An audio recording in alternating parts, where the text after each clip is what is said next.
average man on the streets. Your story is a part of the Dominican story. And don't forget, within the Dominican story, we all have a Maria story. Life experiences contributing to the Dominica story with Julie Roberts on Bio Out Loud, YT Kubuli Mondays, 7 to 8 p.m. on DBS Radio.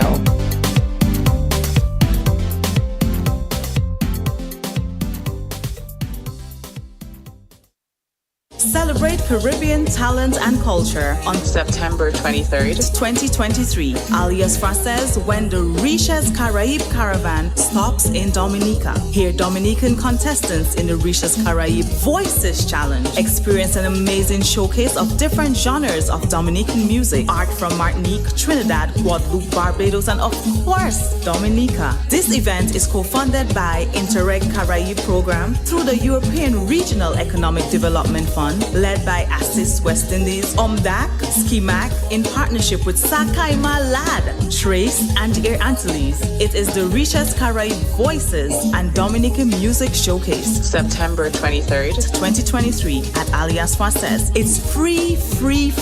Come and support your Dominican family.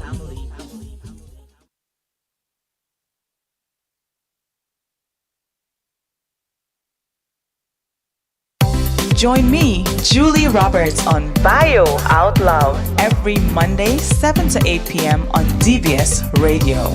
This is where we speak with great and regular Dominicans who will speak about their experiences, failures, and achievements. From doctors to politicians, the sanitary engineers to the average man on the streets. Your story is a part of the Dominican story. And don't forget, within the Dominican story, we all have a Maria story. Life experiences contributing to the Dominica story with Julie Roberts on Bio Out Loud, YT Kubuli Mondays, 7 to 8 p.m. on DBS Radio.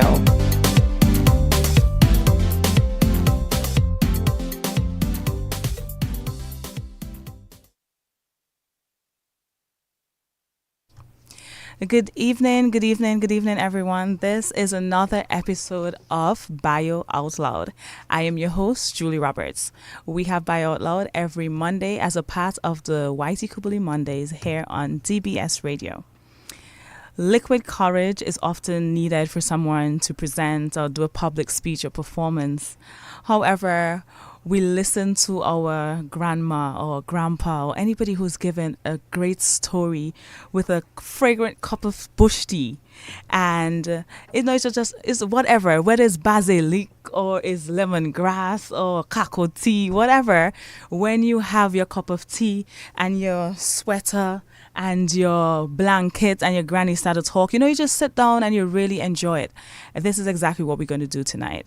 Because 6 years ago, Hurricane Maria devastated our beautiful country in a manner that left an indelible mark on our history. We will forever remember this day. So I want you to join me this evening as we accept phone calls just so that people can talk about their Maria story. When I started this show, one of the things I wanted to do was talk about Maria's story since it's a part of our Dominican story. So join me this evening. I have my fragrance cup of tea. And I wish somebody could guess what kind of tea it is. I guess by the end of the show you can tell me. And just join me as people call in and we can speak about your Maria story. The telephone line will be open pretty soon. And the numbers that you can call is 1-800-327 or 448-3281. So we're going to open the phone lines. I already see I have somebody on the line. So I'm going to... Good evening. Yes, good evening. I'm on the line. Hi, good evening. Noise in the background. Good night. Okay, can you hear me though? I can hear you, but there's a little sort of static thing. It's clean out now. Yes. Okay. All right. So thank you for calling, and we're happy to hear your Maria story. I already have my bush tea, and we just want to know, what was it like for you on the 18th of September, 2017? Yes, well, on the 18th of September, that's about 6 years ago, during the course of the day, I'd heard that there was a storm sort of approaching Dominica. in terms of the severity at the time, I did not know. However, as a good old scout, what I did, I went to the town quickly and got a few little dry goods, not much, some water and, something to last for at least a day and a half or two, not really realizing how serious that was going to be. But about 7:15, some rain started in the Wallhouse area where I lived, just maybe about a little before 7 really. And then the wind intensified a bit, but we all thought it was just going through the normal sort of routine thing and so on. Never anticipated it was going to be that devastating. But by 8 o'clock, two of my windows came out, my awning windows, one in my son's room. My son was physically challenged, and with the heavy wind, the window just blew off from the house, if you will. And then within the next 10 or so minutes, another window went on the other side of the building. So I started getting a bit frightened. My wife was there. She started praying. My daughter was there, started praying. And then heavy rain started pouring. And, from about midnight or thereabout, I started hearing that rumbling sound like a helicopter landing or something. It was my roof that was being blown off. My roof blew off, and then a lot of water started pounding into the house. The only area that was kind of sheltered was my laundry room. We kind of moved into the laundry room, but, four of us there, we had to kind of, make good our safety and so on. And throughout the night, that rumbling thing went on, and, I started getting frightened, obviously, that we never expected it that magnitude. And about 2, 3 o'clock, my neighbor house, there was a neighbor, 80-year-old man. They came for him the day before he refused to leave. That was the only wooden house in Wallhouse. His roof went out and apparently fell on his head or what have you. I heard him screaming, "Oh my God, I'm gone, I'm dead." But at that time, I tried to open my door, but my goodness, the wind was pumping in excess of 80 miles per hour. I could not open that door. And my God, all we had to do was just keep praying and water pumping into the house. And by morning, daybreak, about 7:30, I checked the man and I saw this roof was on his head in his wooden house next to me. I got about 7 men and we pulled him out. But the entire mountain area, the eastern part, was looking like there was a fire throughout the night. Everything just turned from green to brown. A lot of debris in the yard because quite a lot of debris came from the Girodel area point and, came into the yard. You had water tanks and left people roofs and so on. So it was really a terrible situation. Then throughout the day we had no water, no lights, no electricity. And the rest is history. And certainly I have to thank the Almighty Father for giving us life and strength. And I can tell you quickly that, when I look at Dominica now, today, just 6 years later, after that severe, hurricane and devastation, to see the greenery, to see how we have already, gotten back on our feet, I have to say thank you, Jesus. I'm not sure if there's anything more you want me to say at this time, but, the United States of America is going through a rough patch now with the storms. I mean, we do not want any country or anywhere to get the storms, but certainly we cannot afford another one. I had witnessed Hurricane David in 1979, but that came throughout in the day. So then people were able to maneuver and so on. But this one, Maria, came throughout the night and early morning, and certainly that was a traumatic experience I would not like to see again in my lifetime. Yes. And your next door neighbor, he survived? Yeah, he survived. Oh, yes, I should tell you. We took him off from the house. Of course, the house crumbled. It's a wooden house. The encumbrance in Wallhouse from Leo Emmanuel, who was the landowner of Stephanie Gardens, that you are not supposed to have any wooden structure there, but this man came from England or United States, wherever, and he decided to put a wooden house.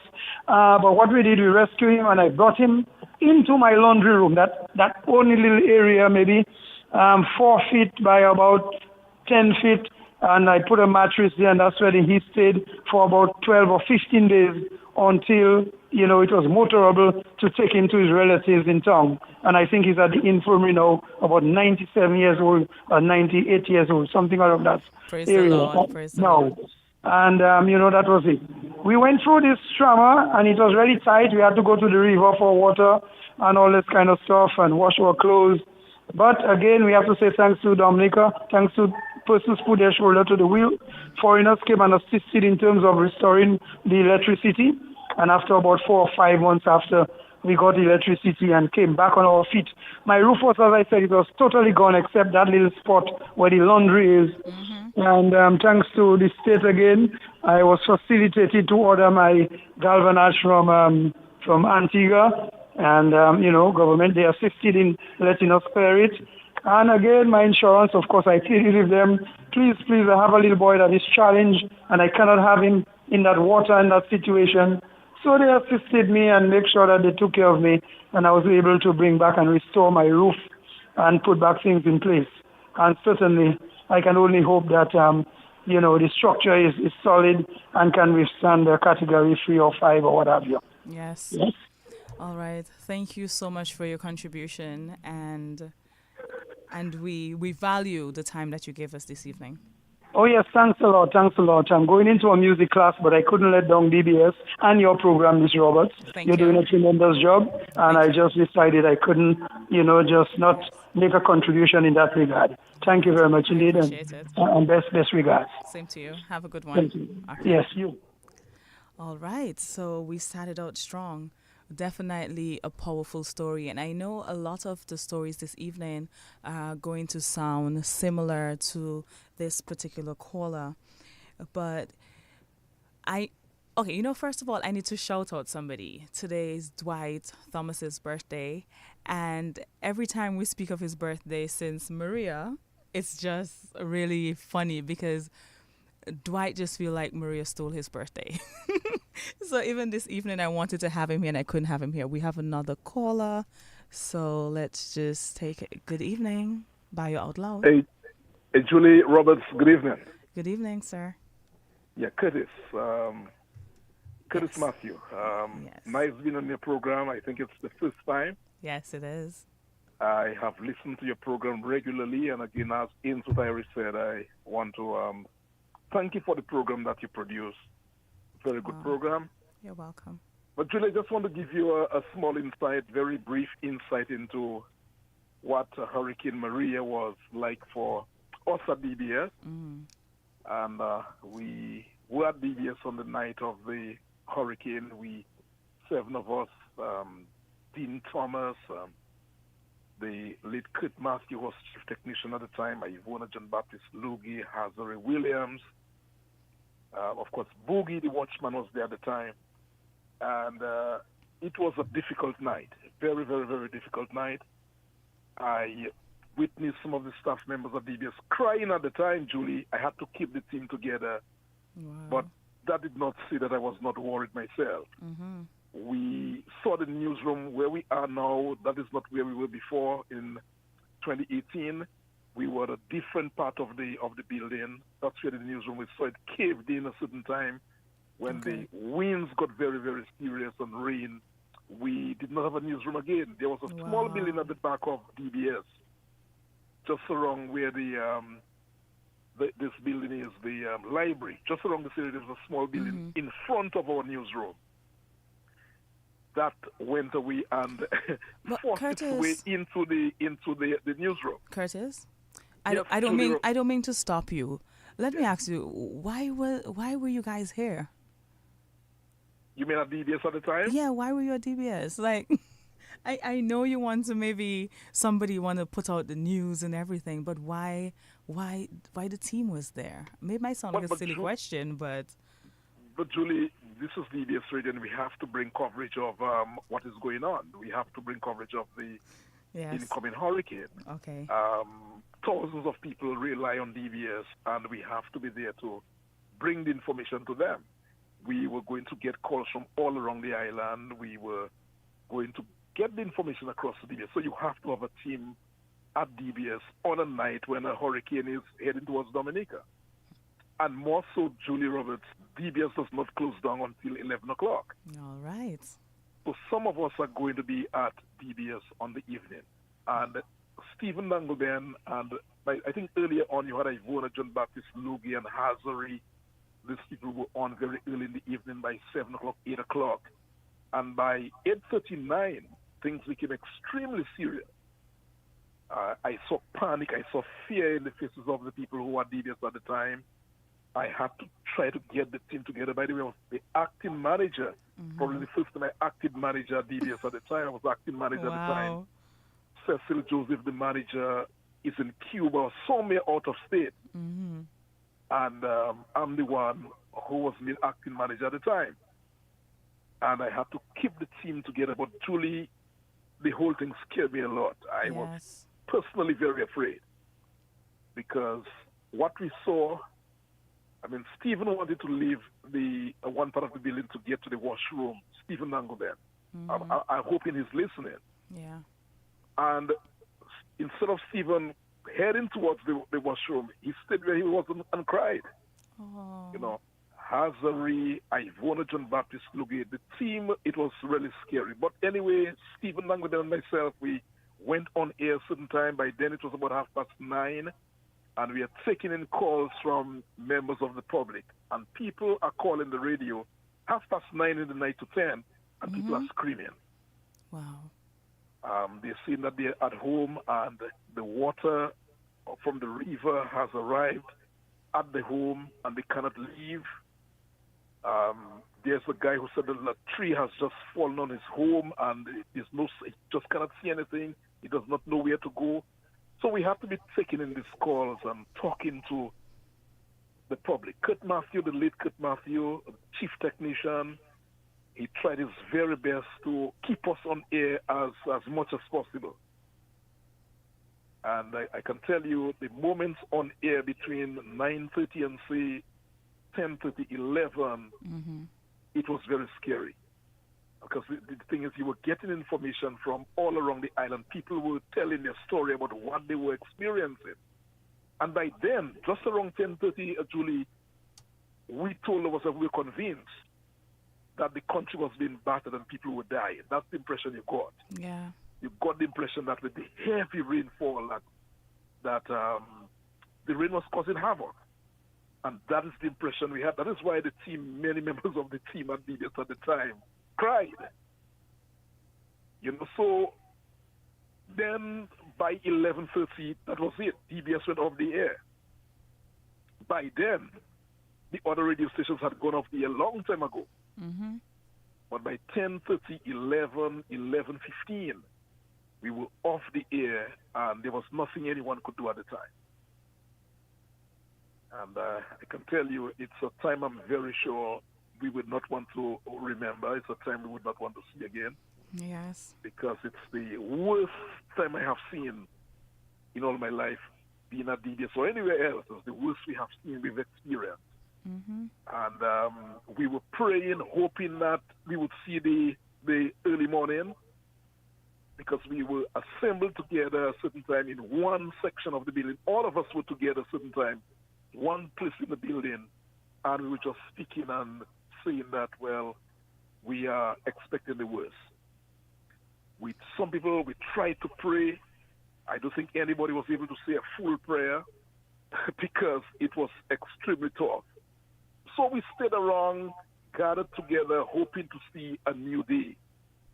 And truly by 5:45 in the morning, next morning, we ventured outside, opened the door. Some doors could not open properly, but anyway, we made ourselves outside at 5:45. And the first person I saw, I hope she's listening, the first person I saw when I came out, Kimara Ito is coming towards DBS. I don't know from where she was How coming did she from. get there? I don't know. Wow. But the important thing is Kimara is the first person I'm seeing outside coming towards the building. And when Kimara saw me, she broke down completely. Kimara broke down. And I had to support her. I hope she remembers. Kimara broke down completely.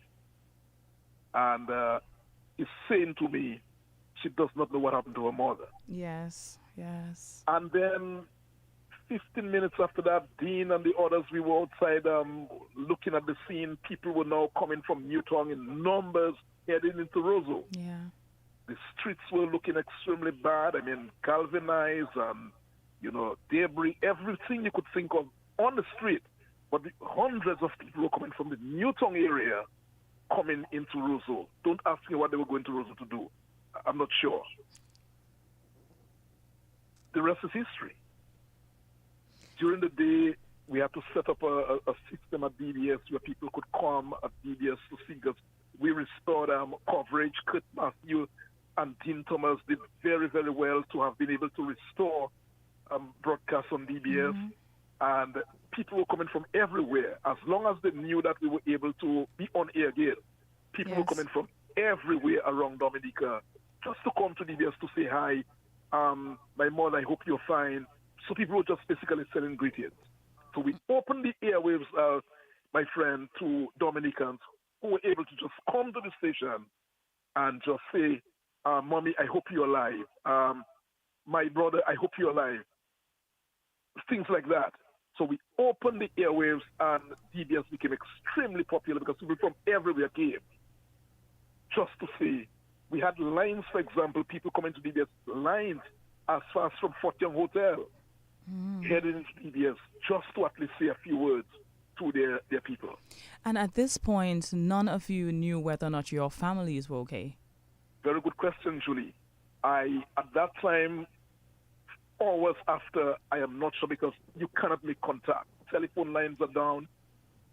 And I'm saying to myself, what happened to my family? What happened to my people? We're so close. I cannot make contact with them. The lady who I got married to now, Delia, is at a home in Roseau South, Delia Samuel. And 3 days later, I don't know where she is. I don't know how I could make contact with her.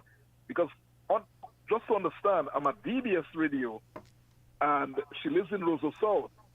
Other family members are far away from me. The roads are impassable. You can fight your way and try to go over logs of wood and things like that to get to some parts in Roseau South and in Goodwill and so on. That was difficult. I'm also acting manager of the radio station at the time, so you cannot live for too long because you have to keep the troops together. But one thing I remember, Julie, just before I leave you, one thing I must say, that the staff at DBS at the time, people they left their homes and came to DBS 2 days later, in some cases a day later. And people were united to the cause. People assisted to ensure that things work out. Remember I told you we had a new setup at DBS where people from all around could come, send their greetings and things like that. The Prime Minister of Dominica, Roosevelt Skerritt, came in very, very, very early, spoke to the nation from DBS, other government ministers, opposition parliamentarians. They came, we gave them the opportunity to speak. So DBS staff at the time, they still are very united. Worked together. Some people slept at the radio station. I can tell you, Dean and myself, for example, we would have slept at the radio station for about 2 weeks, sleeping at the radio station. But truly, it was tough. And when you look at Dominica 6 years ago, and you look at Dominica today, the Speaker of the House of Assembly, Joseph Isaac, said this morning on the radio that a miracle has happened in Dominica. Many of us did not believe that Dominica would be the state it is in right now. And we have to say thank God for the resiliency of Dominicans. Yes. People work very hard, and it's really good to see Dominica, the state we are in right now. We are really happy with what we are seeing right now. Yes. Thank you so much, Mr. Matthew, for your contribution this evening. Well, you can say Curtis, next time you can just say Curtis. Yes, thank you, Curtis. And I'm happy to know that you could call to give an account for the DBS family as opposed to just, Curtis Matthews. Yes, it was fantastic. DBS, yes. The staff members, it was fantastic being around with them during that time. Everybody worked hard together to ensure that DBS would continue being there for the people of Dominica. Yes. All right. Thank you so much for your contribution, Curtis. Thank you very much. You're welcome, my dear. Okay, so that was Mr. Curtis Matthew, the chief news anchor at DBS. So this evening we're just sharing our Maria story because, as I said earlier, today marks 6 years since we experienced Hurricane Maria, and we know the devastation it caused. So we're encouraging calls, and I see the phone line going off again, but we're encouraging calls, and also if you want to share something on Facebook, you can also share on Facebook because we just want to know what happened, how you felt, how you overcame the. Oh, I think we have a call coming in. Do we? Okay, let me try to man that. Okay, we missed it. So I encourage you to call again. All right. So that's what we're doing this evening. I know a lot of people are saying that, we just want to forget Maria, but the fact is Maria is a part of our history now. Okay. Hello, good evening. Hi, good evening, Julian. How are you? I'm doing well, thank you. Okay, my memory of Maria, I don't remember. Hello? Hello? Oh, I'm sure. Hello? Okay, yes, I can hear you. We lost you for one Yes. second, but you're back. Uh-huh. I'm saying I don't remember much of Maria. I think I blocked out much of what happened for Maria. All I know, when I woke up the morning, I cut my hair flat. Mm-hmm. First thing what I did was get a scissors, a pair of scissors, and cut my hair. And that Wow. was it. And then I just sat down for a while, just had some water, and I think I stayed at about an hour just sitting down looking at, staring straight ahead, and just, but all I know, I cut my hair, and that is all I basically remember after Maria, after 5, 6 years. I just cannot even remember what happened. I remember the noise. I remember the song. I remember up until 10 o'clock, means to 11, I had service because my cousin from England messaged. So I knew we had service. Big up to Flo one time. I'm sorry, Julie, right now. Big up to Flo. But that was basically it. But getting through after Maria, it wasn't that difficult per se because I saw Hurricane David. Yes. So it just kind of transitioned. So I put myself into survival mode, and that is what happened. No routine, no doing anything, just putting myself in survival mode. The heat wasn't really bad because it was breezy after Maria for a little while. So that was better, but Mm-hmm. it was rough. But what Yes. I'm saying, when you get to that point, you put yourself in survival mode, and then you just adapt until. But we came a long way after Maria, and I just want to say praise be to God for that. Thank you, Yes. Julie. Thank you so much for your call. Okay. And I like that. I like that she said we've come a long way since then. Because I don't know, for like I was supposed to go head back out on the 17th, and I changed my flight to the 20th. I wanted a little more of Dominica, and I can remember the hurricane catching me. And for those of us who live in Portsmouth, you remember Picard River was our internet. It was our place that we did everything. So if you want to know if John doing good, yeah, when the curfew was up at 4 o'clock in the afternoon, John would be there washing his dishes, washing clothes, bathing, or whatever necessary. So that aspect is also an aspect I would like to hear the public's experience from other areas. Like, where did you congregate after the hurricane passed? Where did you congregate to do things? What was it like for you? Do you know that we can just pick up our phone now on WhatsApp, or we can call, but with the phones down, with she just big up her phone company, but for most of us, we had to wait till we get to Picard River in the north. Let me tell you, to wash dishes and everything. We have someone else on the phone line. Good evening. Good evening. Can you hear us? Good evening. Hello, good evening. How are you doing? I'm doing well, thank you. How are you? I'm good. I'm just calling to participate in the program tonight. Very interesting program. Yes, thank you so much.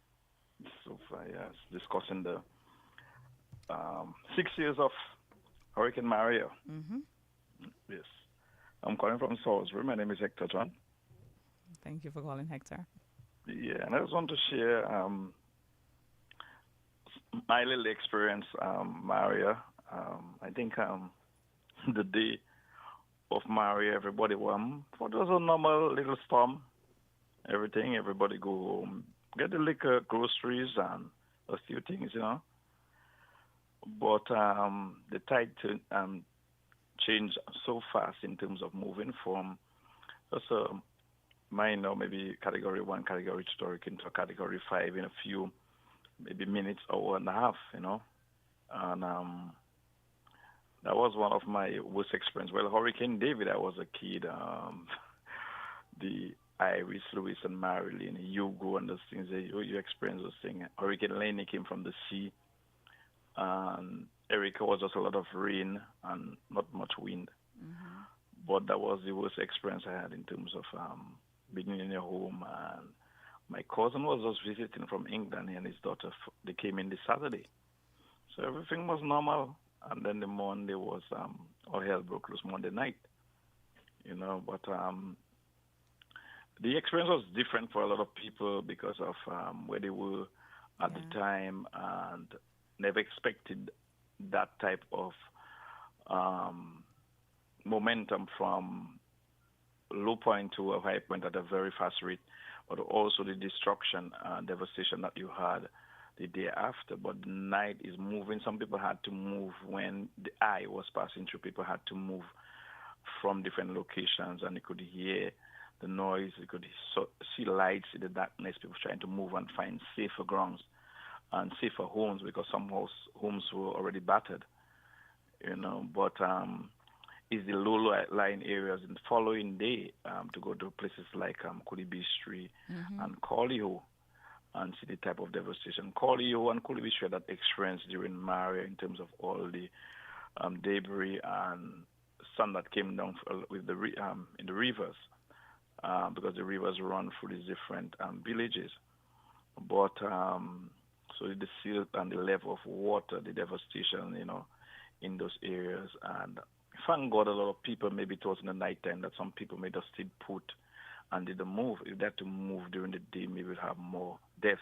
Yes. I would say. But in the nighttime, you could move, no lights, so people just stay in their home, even though it's raining, the roof went, they'll stay in the bathroom or somewhere and make sure that they're safe, even though they get wet, and cover the children and protect some of their belongings. Hector, did we Yes. have any fatalities in Kulibistri or Monrashat, that area? And no, and Salisbury, none. None. Okay. None. I think we had one for Erica, that Yes. when the house went, and up to now they have not. They haven't been found. Okay. Right, went missing. Okay. Yeah, but in terms of the devastation, Monarch didn't get much of it. I don't know because they were up on the hill. So as we get a few roofs went. In terms of destructions of property, the type of destruction you saw in other areas, because I went to Roseau maybe 2 days after walk from Swords. We have to cross Makusri and other places, and we walked into Roseau. It took us a few hours, but to look at the devastation along the way, it was something that I would not like to experience again. Yes. Because, a lot of people lost their lives, their properties, and whatnot. You see, you have to pass rivers with vehicles in it, that was owned by somebody, houses broken down, and to hear what happened in other areas that people lost their lives where rivers were passing through. And it's another maybe something. It was maybe you had fatalities, but it also was an experience maybe for some of us to look at building back better and safer, and also looking at where we build. Some of us wanted to build by the river, close to the river. We have cool river breeze, but the devastation, like the places like the Paradise Valleys and the Czech Hall and Kulibistri, like I said, Koliho, building along the river, you have to look at where you build right now and how you build. You have to look at whether you build hurricane shelters and how you build them. There are some communities, people, unfortunately, that's where they have their property. You have to cross ravines and rivers. So when they're in these areas, if you have a cluster of homes in this area, do we look at one of those homes and see how we can work if we're one of the homeowners and utilize it or set it up for a hurricane shelter, because sometimes you have these type of things, like Maria, when it does move from category 1 to category 5 in a split second.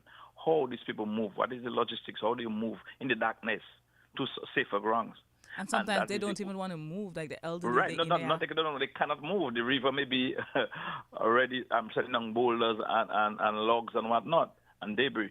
So you have to say, okay, if we have 7 or 10 homes, let us see which one of the home is safer or better or bigger, and maybe even the government can pitch in and say, okay, in that area have 10 homes, they have to cross a ravine to go to their home. That's where they have the land, that's where they have the investment. How do we work with one and say, let us build the downstairs as a shelter? So if anything happens in that area, everybody will move to that basement of that house, Yes. you know, and safeguard, because you're having landslides as well coming on in some of these areas, because some people build on the hills and things. So you have little ravines coming down, and you have in the mudslides, and that is troublesome as well. It's dangerous. You don't know what piece is coming out. You don't see nobody's coming through it in the night time. So you want to stay put. So if we all can move to one safe area, and these are the type of things you have to look at. You might have a perfect hurricane shelter, strong hurricane shelter in a community. But what is the logistics for us to get there? For example, the people of Kulibistri. How did they go to Monrachet to the Moratco building? And you have to pass on the seaside, you know? And that is a challenge. Sometimes the sea might be raging. They cannot cross to go to Monrachet. It's too late. Where did they go for shelter? They got to go to the school. The school is in a low-lying area. The river, on 2 occasions for Hurricane, Tropical Storm Erica and Maria, flooded the school. It's a strong building, but it's in a wrong location. But there are 2 buildings on the hill in Kulibistri. And how do the state utilize the downstairs? Say, okay, you are already taking people upstairs in your house, 5, 10 families, but if we think the downstairs, maybe we can take maybe 10 or 12 more families, you know, and get them into safer ground. So we have to learn from these things. We have to learn about how, as a country, how to look at preparedness. Do we look at preparedness as a seasonal thing? Hurricane preparedness should be maybe a year round, because sometimes you had the trust in 2003, I think 2013, around Christmas Eve, and the devastation you had for the Christmas Eve troughs, you know, in some of the areas on the West Coast. So you have a look at areas, for example, in November 6th last year, you had all the heavy rains in the east. Places in Petite Soufrière, Good Hope, San Souffre, go back to Lapland area, had heavy rains, and some people lost their properties and everything.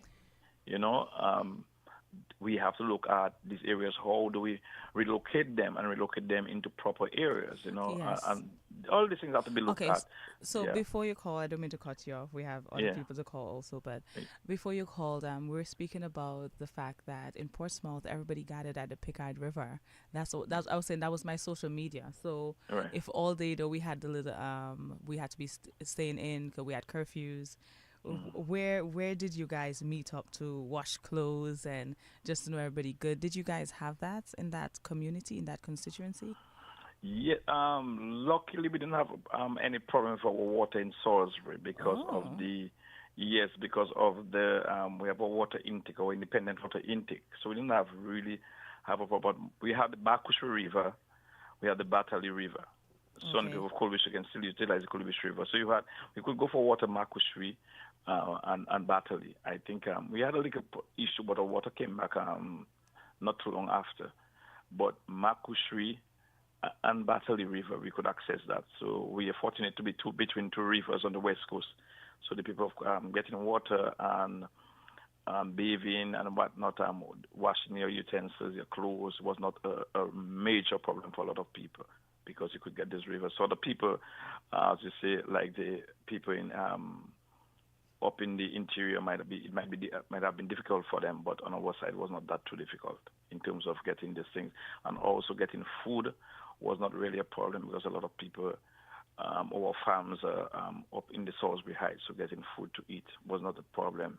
I mean, you had a situation where we had to get rations really supplies, and the distribution was done at the Salisbury police station.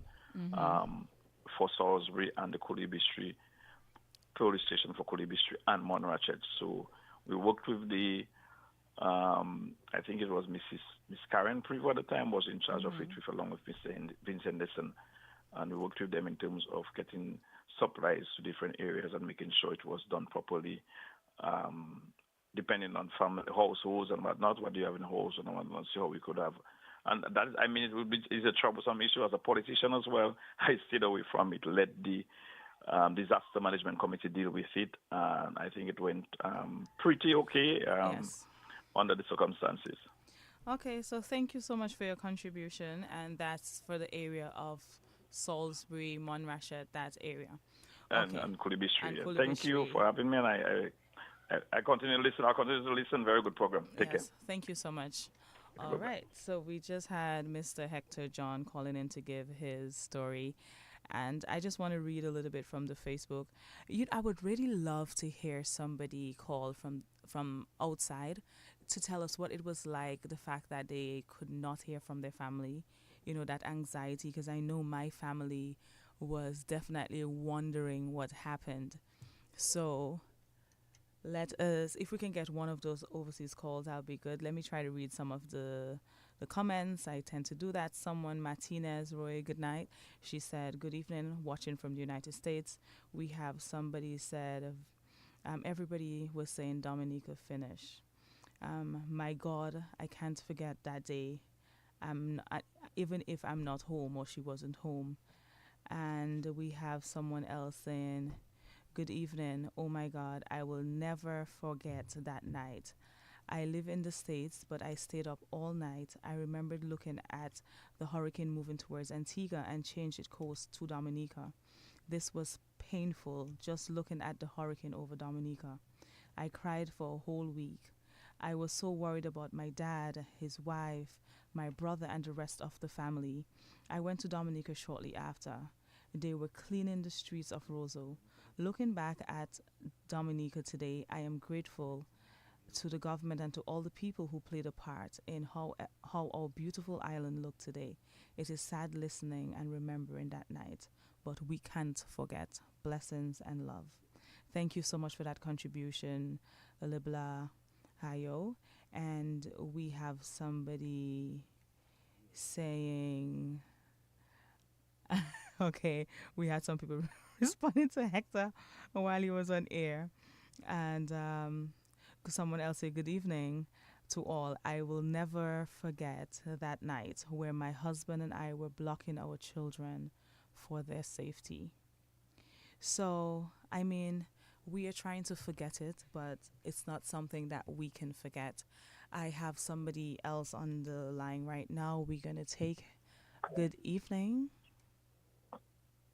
Good evening. Can you hear me? Good evening. Hello. Okay, yes, we can hear you. Good evening. Thank you for calling. We would love to have a short contribution of your Maria experience in whichever capacity that you choose. Can you hear me? Okay, I think we're not hearing you, caller. Hello? Can you Okay. you hear me? Yes, I'm hearing you now. Mm-hmm. Okay. I must tell you that I am on my way to Picard. Okay. I am on a bus. So Oh. if the Oh, okay. You can just give us a 1 minute account, that's fine, and then we can move on to another caller. Or you know what? Maybe we will just. Yes, so thank you. We encourage you to call back when we can hear because we're not hearing. I had someone else who said they wanted to get in. But, so earlier I was talking about the fact that we had to meet up at the river and that was our place. Another thing, I left from Dominica, so a family friend came and they realized I was here and they offered to take me home to Antigua. Because remember, I was supposed to leave and I decided to stay a little bit longer, not realizing that all of this was going to happen. So they came down on a little boat and I decided to go up with them on the boat. I want to tell you a little boat, the little fishing boat, and I was being brave. I tied my head with my flag and I had on my little shirt that said Antigua just in case, they meet us, they meet us at sea floating. And we said we're going. And when you get into by the way, if you are watching the live, I have some photos of the devastation in the background, and they were given to me by Yuri Jones and also Mr. Paul. So if you're watching on the Facebook Live, that's what's going on behind there. I realize I did not say that earlier, but some photos of the devastation. Yes, but I don't. If you've never been on the little fiberglass or just the little fishing boats and out in the middle of you would not know what I'm talking about. But for those of you who have been out there, when you're out there and the waves are up above the boat and you think that the wave is going to fall into the boat. So after Maria, that's what I went through. Because 8 days later, I said, I'm going home. Let me see what I can get, how I can help with sending supplies to Dominica and all that kind of thing. And we went up. And it was so harsh out there. The people who went to St. Lucia and all these other places on the boat. I wish that someone would call to give that account, because we've been talking about the wind and the rain and what we did, but that even post Maria, even when when you're trying to get out, or just life for that next couple of days was so crazy. So I remember we got out there, we got close to Antigua. I think it took us like 4.5 hours to get to Antigua, and the captain of the boat then stopped and said, we're going to go shark fishing. And he stopped this tiny little boat in the middle of the ocean, and we're there already feel dehydrated, salt stick on our face. We could act any pirate movie at this point. And he was just like, we're going shark fishing. And when I look back at it, I have to laugh because after leaving one devastation to go through this, and I remember getting home, and when we entered Jolly Harbor, the security guard there, she was so emotional, that she could see. So, if she didn't care that if, are you the Antiguan, are you they embraced us so well. I can remember a lot of people trying to get me. And when I got there, they're saying that, oh, we thought you were dead, that kind of thing. And just having that moment where everybody was like, Julie, we're happy that you're alive. I know, so that's like my account, because I didn't have any damages where I was, but just the aftermath was chaotic for me. In Picard, we had no water, no power for a while, so that was another thing. But I see we have another call. I just wanted to give a 2-second of my story. Okay. Good evening. Good evening. Hello? Hi, good evening. Can you hear us? Hello? Hi, good evening. Bio Out Good Loud. evening. Can you hear us? Just trying to give a fast recollection of Hurricane Maria. Thank you, ma'am. Well, I went from Hurricane David, so I knew exactly what a hurricane is like. I can't remember the others, you're talking about Dean, but I recall Hurricane David and how it started, and, so at least I had an idea of how Hurricane David, what hurricane is. But I was saying that the hurricane usually have wind, so at least if you have a concrete roof, you'll be okay. But that Hurricane Maria, the worst part of it was the water. That Hurricane Maria, it had demons, it had tornado, it had lots of foolishness in it. I don't know how I see it, because I heard cat crying, I heard motorbike stop, a lot of different things. But after the time in the evening, I said, oh my God, I think we had enough.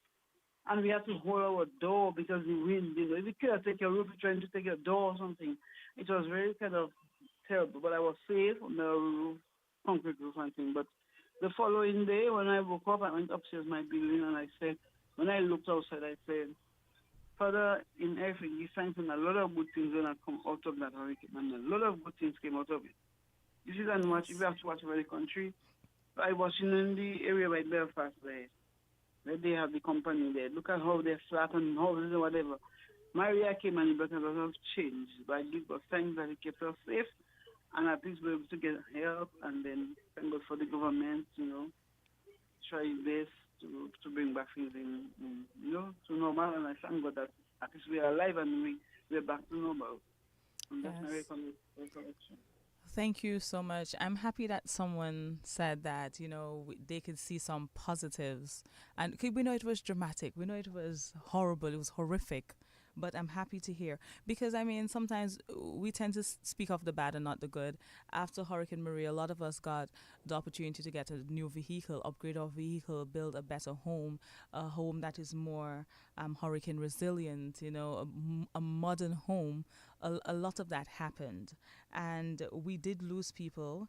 And I honestly just want to pause for a second and say to anyone who lost a loved one, whether it was just a friend, a mother, a father, a child, we remember you today. We remember them today, and I know every year that this day comes about, you're going to really think of it. You're going to feel it. You're going to remember the way in which they were snatched away from you.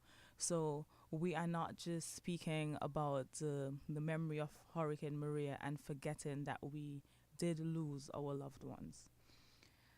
But Dominica is strong. Our people are even stronger, and we will make it through. We had one other caller, and I think I lost them. And my technician not working with me. My technician over there chatting. But let me see if I can try to call back the number that we just lost, because this one was an important one. And let's see if we can do that. Okay, we do have somebody calling. Okay. Good evening. Oh, did I lose you? Okay, I think I lost. Good evening. Good evening. Okay, I think I lost that caller. Okay. There's another one. Good evening. Okay, so I think we're losing the calls. Good evening. Good evening. Okay. All right, I encourage you to call back. Good evening. Okay, we have just a few minutes left for the show, and I'm seeing calls coming through, but good evening. Okay, so I encourage you to call back.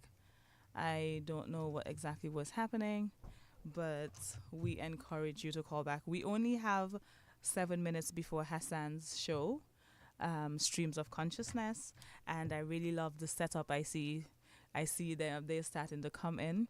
So let's see if we can get this last one. We have London in the house. We have someone on the live saying God is love.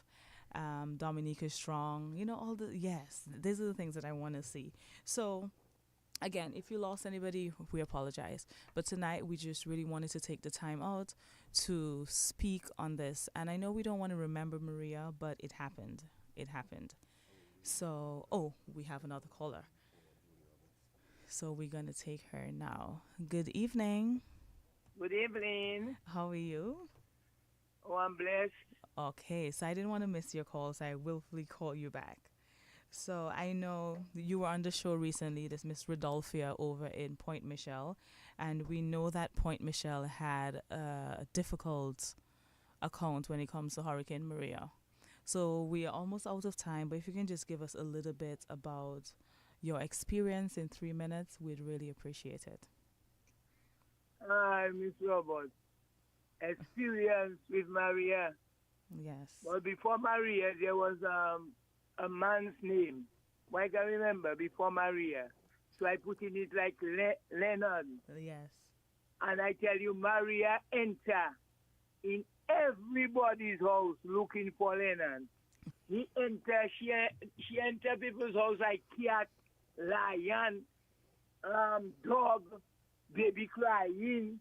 Hi, Julie, Maria enter in all kinds of voices in people's home looking for that Leonard. Julie, when I hear the ravine, because I'm living close to a ravine, and I hear about Maria, and I hear the South Maria coming too, I get ready. Now I have up and down. My daughter was living downstairs. Julia nearly lose her baby. All now so I would be crying. because you know it have young people they doesn't listen when elderly talk to them. Come out there, come up, as though well she is the major, nothing will happen. Anyway, when Ravin come down and I see Ravin enter inside my house, Julie, I scream, my daughter! Julie, I had a boy with me called Tosi. When we open the door, we see a little light shining. Tosi grab her sister, Julie. As soon as she enter the porch and see the boyfriend enter behind you, I hear the house say crack. Julie, I had a neighbor. She just bought a wash machine. Her wash machine enter my kitchen window. The TV enter my drawing room window. And Julie Ravin. All of a sudden, I think I would shelter in the house. That was where Ravin. Wow. All of a sudden, I fall down. But I had a grandson of mine holding. I tell them, hold the child. Anyway, the father come and hold him. And Julie, my daughter and my son holding me inside the house. And Ravin coming down ready to take me and take me out of the wall. Anyway, he went on the other side. He jumped the wall, opened the door. I said, if it have a jail to take, I'll take the jail. We entered there. Julie, I jumped over a wall. And tomorrow morning, I come to practice the wall. I could jump over again, My God. Yes. I jumped over that wall after passing the children for him. Yes. And I jumped over that wall. And tomorrow morning, I come in to jump over the wall. I cannot. Julie, it was very, very, very. You see David pass? And I know David wasn't looking for no woman in nobody's home. But Maria was dangerous. Yes. And to tell you the truth, when I do check where I am there, people coming in, we serving. But you know, I just can't talk. I watching young boys with their bag on their back. We have one that said that he going by a man up higher up my area. I tell him, listen and listen to me good. If you enter that home and anything missing, I tell him the police check you. And that was it. When the following day I come out, a young little boy come in, Papa, your grandchildren died. I say, well, what business is it? Who tell you my grandchildren died? Little boy, leave me alone. The following day he comes, Papa, I tell you, 2 of your little children died. When I do find out 2 of my grandchild died at Louvier. Oh, I'm sorry. I cannot tell you, I have a son in St. Martin named Kunta. I worried about Kunta. I worried about Diane that in Antigua. Kunta calling everybody, in Portichel. What about my mother? They can give him a good reply. I don't see in your mother. I don't see your mother. Kunta, I don't know about your mother. When he do check again, somebody tell him, your mother is okay. And after some days, I walked down to road because I was working for a lawyer. So I said, let me go and see what happened to him. Julia, I put a sleep past because I'm got any shoe. When I was coming back up, my toes wasn't mine. Mm-hmm. I get a boo right where I have the slippers between my 2 toes. Unknowing on the side of my foot, on the bone there, they call uncle. Julie, I had a scratch there. I didn't even know. I nearly lose my foot. But thank God for a nurse that tell me to give it vinegar and looking about it, taking out the old cells and things. That's why on my food today, thank God. Caller, you see Maria? yes, we have gone over into Mr. Robinson's show, so we just have to wrap up. But yeah, tell me about Maria. All right. Anyway, because we have to wrap up, Yes. I will say I'm happy that my voice gone out. Yes. You know, to the people, and I say thank you for taking my call. Yes. And we will see again anytime. And I'm sorry to know that you actually lost somebody, or it was your two grandchildren. Yeah, for I Maria. lost one.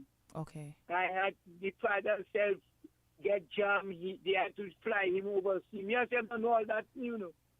I didn't know nothing yet, you know, Julie. I only know one died.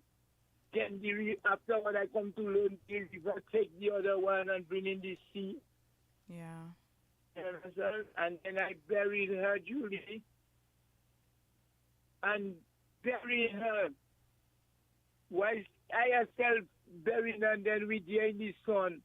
And tomorrow morning, my back get sunburned so much. So much sunburn. Yes. All right. So thank you so much for your contribution. No problem, Julie. Yes, we very much appreciate it. I'm being Anytime. signaled. So thank you and have a good evening. Yeah, it's a lot. The only thing, the program is too short. Yeah, I know. I'm seeing people saying that You on the live. understand? And yet too long. Thank you so much. Thank you. All right, we just had Fafa from Point Michelle, and we have somebody here messaging me saying that they sat on their porch, their front porch, and they had to just reminisce. Thank you so much to everyone who came this evening, whether you're in Radio Land or you on our Facebook Live. Thank you for being a part of the show this evening. Today marks 6 years since the passage of Hurricane Maria, and Dominica was tremendously damaged. It was a horrific view, and I'm pretty sure it will forever be burnt into our memories as to what really happened. So I know while we're trying to forget, we also need to understand that it's a part of our history, and we wanted to say that Dominica is doing well in terms of rebuilding. We are grateful for life. We are grateful for everything that we have been blessed with since Hurricane Maria. And to those who lost people, our condolences and much love. Thank you to my sponsors, NIPP, National Institute for Praise Production. This evening was brought by them. Until next week, when we come at 7 and finish 8 p.m. sharp, Hassan. I am Julie Roberts, and this is Bio Out Loud, part of the Whitey Kubuli Mondays here on DBS Radio. Have a good night, and remember, life is short. Tragedy can hit at any time, so just love, love, love, love as much as you can. Have a good one. Join me, Julie Roberts, on Bio Out Loud every Monday, 7 to 8 p.m. on DBS Radio. This is where we speak with great and regular Dominicans who will speak about their experiences, failures, and achievements. From doctors to politicians, to sanitary engineers, to the average man on the streets. Your story is a part of the Dominican story. And don't forget, within the Dominican story, we all have a Maria story. Life experiences contributing to the Dominica story with Julie Roberts on Bio Out Loud. White